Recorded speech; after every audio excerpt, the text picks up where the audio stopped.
வடமாகாண சபையின் 42வது அமர்வு யாழ்ப்பாணம் கைதடியில் உள்ள பேரவை செயலகத்தில் நடைபெற்றது. இது தொடர்பான மேலதிக தகவல்களை வழங்குகின்றார் அங்கிருக்கும் எமது பிராந்திய செய்தியாளர் விக்னேஸ்வரன் கஜீபன். வடக்கு மாகாண சபையினுடைய 42வது அமர்வு இன்றைய தினம் விசேட அமர்வாக இடம்பெற்றிருந்தது. யாழ்ப்பாணம் கைதடியில் அமைந்துள்ள வடக்கு மாகாண சபையினுடைய பேரவை செயலகத்தில் இந்த அமர்வு இடம்பெற்றிருந்தது.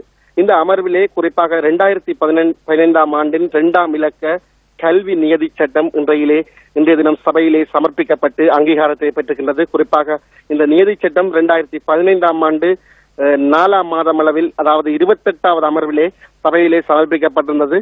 பின்னர் ஆளுநரின் அங்கீகாரம் பெறப்பட்டு இன்றைய தினம் 2015ஆம் ஆண்டின் 2ஆம் இலக்க கல்வி நியதி சட்டம் சபையினால் அங்கீகரிக்கப்பட்டுகின்றது. இதேபோல இன்றைய தினம் சபை நடவடிக்கைகள் ஆரம்பத்திலே உரையாற்றியிருந்தார். விசேட கவனஈர்ப்பு பிரேரணையாக துரராய ரவிகரன் ஒரு பிரேரணையை கொண்டு வந்தார். முல்லைத்தீவு கடற்பரப்பில் இந்திய மீனவர்கள் அத்துமீறினால் முல்லைத்தீவு மீனவர்கள் பெரிதும் பாதிக்கப்பட்டுள்ளதாகவும், நேற்று முன்தினமும் முல்லைத்தீவு கடற்பரப்புக்கு அண்மையில் 200க்கும் அதிகமான இந்திய ரோலர்கள் மீன்பிடி நடவடிக்கையில் ஈடுபட்டுள்ளதனால் முல்லைத்தீவு மீனவர்கள் பெரிதும் பாதிக்கப்பட்டுள்ளதாகவும் அவர் கவனஈர்ப்பு பிரேரணையாக கொண்டு வந்தார்.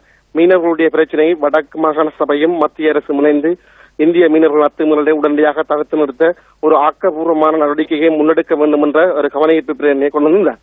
இதேவேளை இன்றைய தினம் வடமாகாண முதலமைச்சர் சி விக்னேஸ்வரன் சபையிலே உரையாற்றியிருந்தார்.